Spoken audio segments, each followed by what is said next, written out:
I didn't want to come, and I don't want to be here. I'm the son of an Atlanta City police officer. My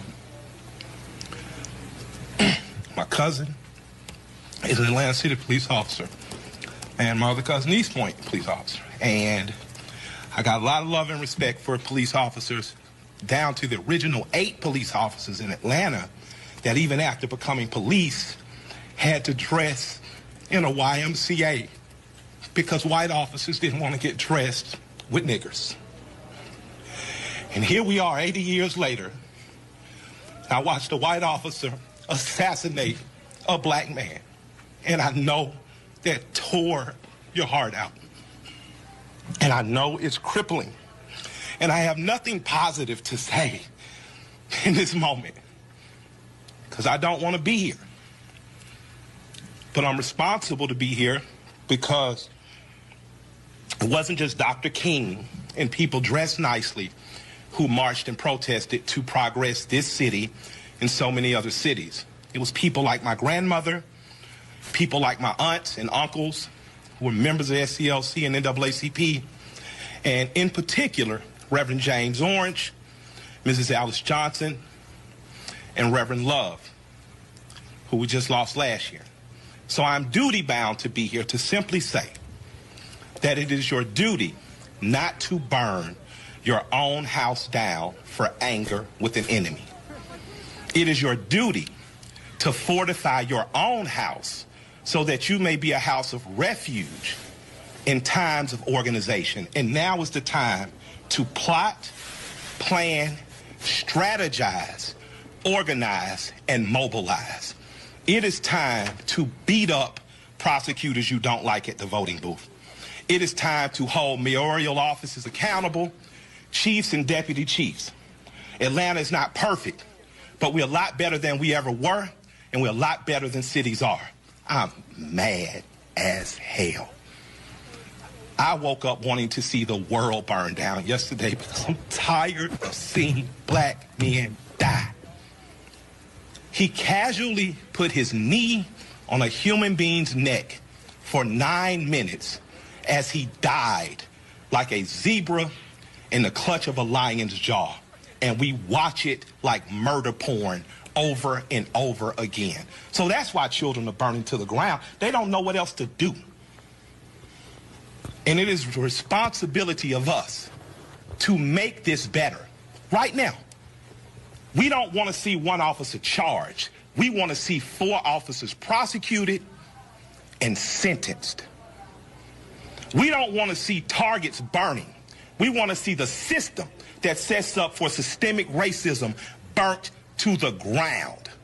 And as I sit here in Georgia, home of Stevens, Georgia, former vice president of the Confederacy, white man said that law, fundamental law, stated that whites were naturally the superior race, and the Confederacy was built on a cornerstone. It's called a cornerstone speech. Look it up. The cornerstone speech that blacks would always be subordinate.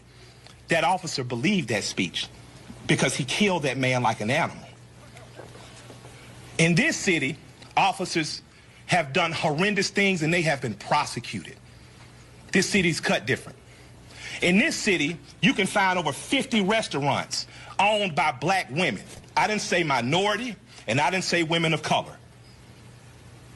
So after you burn down your own home, what do you have left but char and ash? CNN? Ted did a great thing. I love CNN, I love Cartoon Network, but I'd like to say to CNN right now, karma's a mother. Stop feeding fear and anger every day. Stop making people feel so fearful. Give them hope. I'm glad they only took down a sign and defaced a building and they're not killing human beings like that policeman did. I'm glad that they only destroyed some brick and mortar and they didn't rip a father from a son. They didn't rip a son from a mother like the policeman did. When a man yells for his mother in duress and pain and she's dead, he is essentially yelling, please, God, don't let it happen to me. And we watch that. So my question for us on the other side of this camera is after it burns, Will we be left with charred, or will we rise like a phoenix out of the ashes that Atlanta has always done?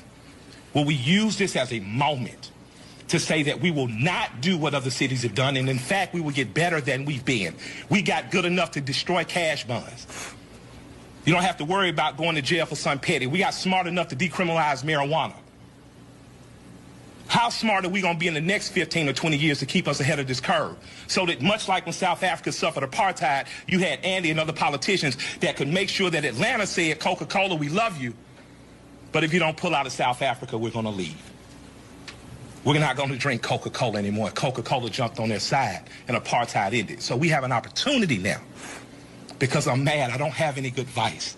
But what I can tell you is that if you sit in your homes tonight, instead of burning your home to the ground, you will have time to properly plot, plan, strategize, and organize and mobilize in an effective way. And two of the most effective ways is first taking your butt to the computer and making sure you fill out your census so that people know who you are and where you are. The next thing is making sure you exercise your political bully power and going to local elections and beating up the politicians that you don't like. You got a prosecutor sent your partner to jail and you know it was bullshit, put a new prosecutor in there. Now's your election to do it. You want a different senator that's more progressive, that promotes marijuana through, now is the time to do that. But it is not time to burn down your own home. I love and I respect you. I hate I don't have more to say. I hate I can't fix it in a snap. I hate Atlanta's not perfect for as good as we are. But we have to be better than this moment. We have to be better than burning down our own homes. Because if we lose Atlanta, what else we got?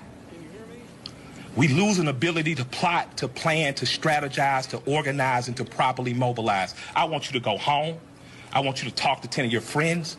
I want you guys to come up with real solutions. I would like for the Atlanta City Police Department to bring back the Community Review Board, one that Alice Johnson was formerly under Chief Turner.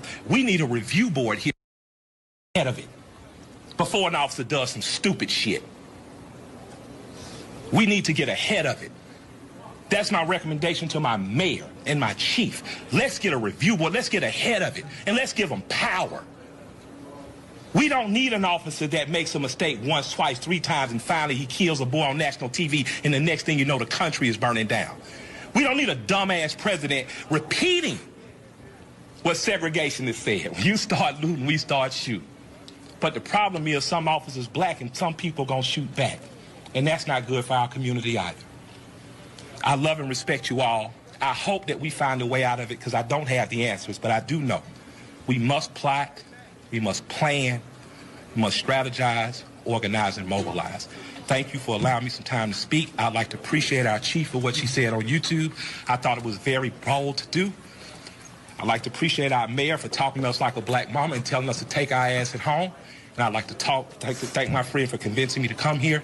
And I'll defer to Joe Beasley now because he knows a hell of a lot more than we do. Thank y'all.